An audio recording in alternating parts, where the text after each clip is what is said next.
मैंने list निकाली miss India की, मैंने कहा भैया इसमें तो होगा, मतलब एक दलित महिला तो होगी, एक आदिवासी महिला तो होगी ना, ना दलित है, ना आदिवासी, ना ओबीसी, कोई नहीं।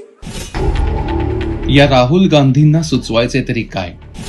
दलित आणि आदिवासी स्त्रिया सुंदर आणि बुद्धिमान नसतात? त्या स्पर्धा करून पुढे जाऊ शकत नाहीत? त्यांना तशी महत्वाकांक्षा नसते? दलित आणि मागास आणि आदिवासी स्त्रियांचा एवढा मोठा अवमान राहुल गांधी करतात?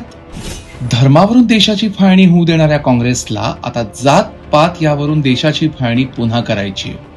सलग 3 वेळा सत्ता न मिळाल्याने राहुल गांधी आता हताश आणि निराशेच्या भावनेतून आपल्या अपयशाचा संपूर्ण देशावर सूड उगवतात. त्यातूनच हे देशवासियांना विविध मुद्द्यांवरून भडकवणं चालू आहे. दांभिकपणाच्या तर सगळ्याच सीमा त्यांनी पार केल्यात. देशापुढील समस्यांचा आढावा घेऊन लढा उभारायचा आव राहुल गांधी आणतात, पण त्या समस्या उभ्या राहताना आपलीच सत्ता होती याचा ते सोयीस्कर विसर पडू देतात. राहुल गांधी हा विसर मुद्दाम पडू देतात हेच खरंय, पण तो विसर मतदारांना पडून चालणार नाही.